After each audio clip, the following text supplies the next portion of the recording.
منارên hêja sisê tebaxa 2014 helbet yek ji rojên herî reş ji bonî êzîdiyan e, Kurdên êzîdî ye.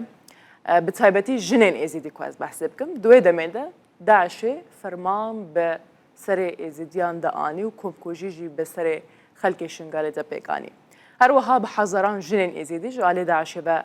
hatin revandin. Ji wê demê ve kar û xebatên rizgarkirina jinên êzîdî ji destê Daişê hêjî berdewam e. Hejmareke jinên ku hatine rizgarkirin jî direwşeke dirûniya gelek xirab de dijîn. Ji bonê qerebûkirina van jinên ku hatine rizgarkirin, çalekvan Parêz Umer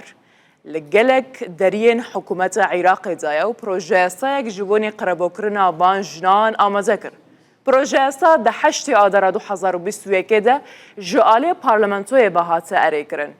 û Serokwezîrê Iraqê yê wê demê îmze kir û kete buwarê cîbecîkirinê de. Jinên êzîdî ev yasa wekû serkeftineke mezin dibînin û dibêjin divê di buwarên din de jî piştgiriya wan werekirin. Niha Parêz Umer çalekvana mafê jinan lê stûdyoyê xwe gel min e. Berêz Parêz gelek bixêratî. Gelek spas. Spas bo vê derfetê. Spas bo. Ez xwazim destpêkê vê projeyasayê nas bikim. Ev projeyasa çi qasî mafê rizgarbûyên destê Daişê diparêze. Ew katetan baş min serî rêz û newaziş bo qurbaniyanî tund û tîjekânî jinan betaybet kçanî êzîdî dadinewênim.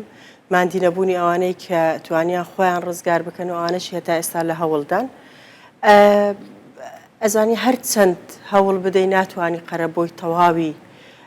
ew şikane mezin nebikî beser kçanî êzîdî de hat. Belam jinê Kurd mêjûyekî dûr û dirêjî heye legal helsaneweyî duay şikan.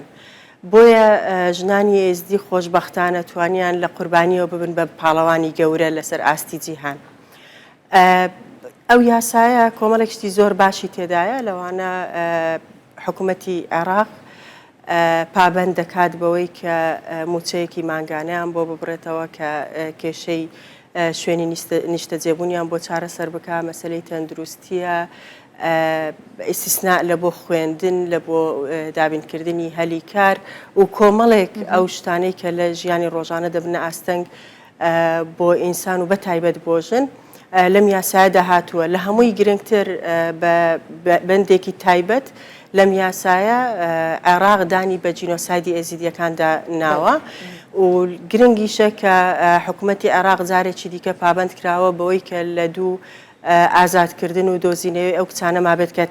bêt ke ta êsta azad nekirawin çûke bidaxewa heta êsta ziyartir li 2400 însanî êzîdî bêser û şwên û negerîndirawnetewe. 2400 Belê em li katêkda ke to xakekit nemawe bo ziyartir li 2400 bes çûke rojane meselen hindek însan azad dikirin û ewan e li katêkda hîç şwênek nemawe bo wekû coğrafiya bo Daeş. Emane li çwên ema pirsiyarekî ciddî ye pêwîst e hikûmetê Iraq hemû hewlekanî xwe bikate yek li nav xwe û dereweyê Iraq li silkî dîplomasî ke kar لەسەر دۆزینەوە و هێنانەوە و دابینکردنی ژیانێکی شایستە بکە بۆ ئەو ژنانە. 2400 زلام ژن زارۆک بگشتی. بەڵێ. Ev projeyasa berî ku tu pêşniyaz bike ji alê kesekî din bû yani dihate pêşniyazkirin yan jî berê dihatin qerebûkirin kesên ku rizgar dibûn? ئێمە بە حکمی ئەوەی کە زۆر زوو دوای ڕوودانی ئەو کارە ساتە پێشنیاری ئەو یاسامان کرد ئەویشەوە ئەمە لە سێزدەی سێی 2016 ئەم یاسامان پێشنیار کرد یعنی تقریبان کەمتر لە 2 ساڵ دوای ڕوودانی کارە ساتەکە بەداخەوە زۆر تاخیر بوو نزیکەی 6 ساڵی پێچوو هەتا توانیمان بیخەینە ناو بەرنامەی کاری پەرلەمانی عێراق و دوجار ببێتە یاسا پێشتر ڕێکخراوەکان یعنی شتێکی بە سیستەماتیک نەبوو کە هەموو کچێک هەموو ڕزگاربوویەک بگرێتە خۆ بەڵام خۆشبەختانە کە ئەو یاسای نەک هەر کچانی ئێزدی هەموو ژنێکی بووی بە سەبای لە دەستی داعش حتى يعني ئێستا بە بڵێن لە بەڕێوەبەرایەتیە گشتیەکەی تایبەت بەم جێبەجێکردنی ئەم یاسایە ژنانی مەسیحی تێدا تورکمانی تێدا هەموو ئەوانە ینی هەموو ئەوانە دەگرێتەوە نەنا بە بەندێکی تایبەت دەڵێ ژنانی ئێزدی و ینی هەموو ئەو ژنانە دەگرێتەوە کە لە دەستی داعش بوونە چونکە بەس دەستپێکی و ئەو پرۆژەسەش بۆ یاسایەکە بە ناوی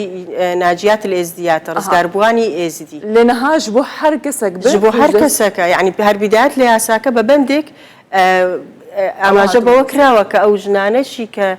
غەیری ئێزیدیان بە تایبەت تورکمان و مەسیحی هەن ئەوانیش دەگرێتەوە یاسایەکە. پەرێزخان ینی ژدەماک و ئەف پرۆژە سەهاتیە پەسەندکردن حەتانەها تێجێبەجێکردن؟ قۆناغی باشی بڕیوە ئێستا بەپێی ئامارێک کە ماوەیەک پێش ئێستا بەدەستم کەوت نزیکەی 600 کەس معاملاتی تەواو بووە و ئێستا ئیمتیازاتەکانی خۆی وەردەگرێت بەڵام کۆمەڵێک کێشەی گەورە لەو یاسایە هەیە بۆ نمونە کۆمەڵێک لە ڕزگاربووانی ئێزدی برانە دەرەوەی وڵاتی بەتایبەت ئەڵمانیا مەسەلەن لە کەنەدا هەن لە ئوسترالی لە هەموو زۆر لە وڵاتانی ئەوروپی و ڕۆژئاوایی و کتانی ئێزدی هەن ناچارن ئێستا بۆ خۆ تۆمارکردن بێنەوە عێراق کە ئەمە زەختێکی زۆر زۆریان لەسەر دەکا بۆیە دەبێت حکوومەتی عێراق دوو ئەرکی زۆر گەورەی لەسەر ئێستا یەکێکیان کارکردن بۆ ڕزگارکردنی ئەوانەی کە تا ئێستا نەهاتنەوە و ئالیەتێک بدۆزێتەوە کە لە دەرەوەی عێراق ئەو کچانە بتوانن ناوی خۆیان تۆمار بکەن مەسەلەن دەکرێت لە چەند وڵاتێک لە سەفارەتی عێراق نووسنگەیەک بکاتەوە تایبەت بە تۆمارکردنی ئەو ڕزگار بووانە پێویست نەکاتۆ لە شوێنێکی وا دوورە دەست لە ئەوروپا لە ئوسترالیا لە کەنەدا لە نازانم کوێ کچەکان بێنەوە لێرە خۆیان تۆمار بکەن پێویستە لە سەفارەتێک نووسنگە بکرێتەوە بۆ باش ئەو کچەوە تەقرە بۆکرە وەک گوتم ئەوەی کە زۆر ئێستا فۆکەسی خراوەتە سەر مەسەلەی موچەکەیەتی موچەی ماگانەیان دەبێت بەڵام بەپێی یاسایەکە کۆمەڵێک بەرپرسیارەتی گەورە خراوەتە سەر حکوومەتی عێراق لەوانە دروستکردنی سنتەرێکی گەورەی چارەسەری تەندروستی و مەسەلەی پێگەیاندن چارەسەری دەرونی و پێگەیاندن ینی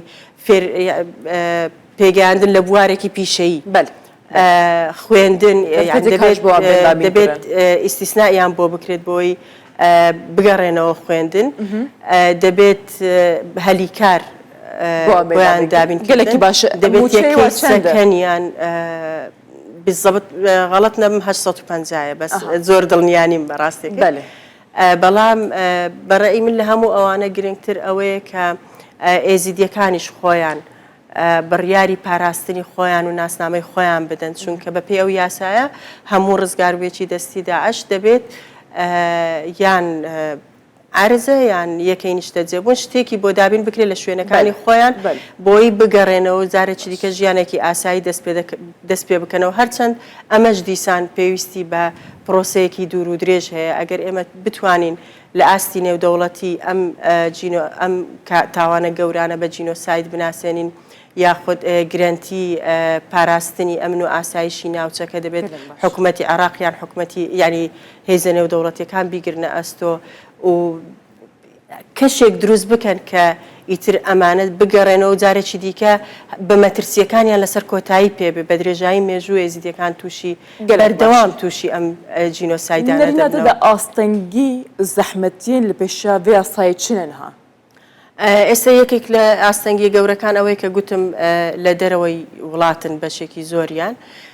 کارەکان تۆزێک بە بەتیئی بەڕێوە دەچێت دەکرێت ستاف زیاد بکرێت دەکرێت حکوومەتی عێراق زیاتر گرنگی بەم بەڕێوەبەرایەتیە گشتیە بدات و لە مەسلەی دۆزینەوە و هێنانەوە هەتا ئێستا حکوومەتی عێراقی نەیکردوتە بەرنمەیەکی جددی بۆ نمونەوەک ئەوەی کە نووسنگەیەک هەیە لێرە لە کوردستان لە سەر بە سەرۆکایەتی هەرێمە دەکرێت لە عێراقیش هەمان شت نووسنگەیەک یاخود ژوورێکی عملیات دروست بکرێت بۆ کارکردن لەسەر دۆزینەوە و هێنانەوەی ئەم کچانە هەروەها حکوومەتی عێراق حەقە بیر لەوە بکات و یاخود مولزەم بکرێبەوەی کە ڕەمزێکی تایبەت بەم کارە ساتە بە جینۆسایدی ئێزیدیەکان دروست بکرێت و لە دەرەوەی عێراق بۆ نمونە لە سەفارەتەکان لە قونسوڵەکانی عێراق ئەم ئەم ڕەمزە ئێزیدیەکان لەو شوێنانە هەبێت دەبێت حکوومەتی عێراق خاوەندارەتی ئەو کەیسە بکات لە ئاستی نێودەوڵەتی بۆ بە جینۆساید ناساندنی گەلێک باشە حتانی نەها چەند ڕزگار بووین دەستی داعشی هاتنە قڕبوو بخۆی زیاتر لە 6,000 زیاتر لە 6,000 کەس ڕفێنرا بوون ئێستا زیاتر لە 2400 کەس بێسەر و شوێنە کەواتە زیاتر لە دەوری مەسەلەن هەموو ڕقەمەکان گوتوان بە نزیکەی ناتوانێت ڕقەمی دقیق بدەم بەڵام زیاتر لە 3500 ئینسان ڕزگار کراون ڕزگار بوون گەلێک باشە خوازم بێشتە پرسم ینی نەری نادەدە چ پێویستە کو حکوومەت عێراقی بهتر کار لەسەرەوەیەکێ بکە هەم ئالێ قڕەبووکردنێدا و هەمژی هەولاوەیەکێ و ژنێن دەستێ داعشی دەمایی یانژی ئەو دیلێن کوهینە دەستێ داعشی دەمایی بێنە دەبێت هەم لە ئاستی دیبلۆماسی و لە ئاستی عسکەری حکوومەتی عێراق جدیتر بێ بۆ ئازادکردنی ئەو کچانە دەبێت شنگال ببێتە نمونەی ئارامی لە عێراق دەبێت هەستی ئەمن و ئاسایش لە لای ئێزیدیەکان دروست بکرێ ئێزیدیەکان بگەڕێنرێتەوە پێویستمان بە یاسایەکە کە ناوچەکانی ئێزیدیەکان ئیتر لە داماڵینی یاخود لە گۆڕینی دیمۆگرافیا بپارێزرێن شنگال و شێخان کە دوو ناوچەی تایبەتی ئێزیدیەکان ئێستا مەترسی گۆڕینی دیمۆگرافیای جدیان لەسرە دەبێت نازی ئێزیدیەکان هەڵبگیرێت دەبێت ئێزیدیەکان لەگەڵ ئەم وڵاتە لەگەڵ خاچی خۆیان لەگەڵ دەوروبەری خۆیان ئاشت بکرێنەوە و دەبێت سنوورێک بۆ ئەو توندوتی ژیانە دابدرێت کە بەرامبەر بە ئێزیدیەکان دەکرێت دەبێت زیاتر گرنگی بە ژنانی ڕزگاربووی دەستی داعش بدرێت دەبێت ژنانی ڕزگاربووی دەستی داعش ئیتر ئەوە بزانن کە حکوومەت کە تاک بە تاچی کۆمەلگا ئەوانە پیرۆز ڕدەگرێت ئەمانە وەکو سمبولی ئاشتی و قارەمانەتی و بەرخودان و خۆراگری ئەوانە دەبینێت ئەس هەر بەهێویا سەرکەفتی نێمش بۆتە گەلێکی سپاس دەکەم بەڕێز پارێز عومەر چاڵکبانە مافی ژنان دەستی ئەوە خۆش بێمان گەلێک سپاس زۆر سپاس.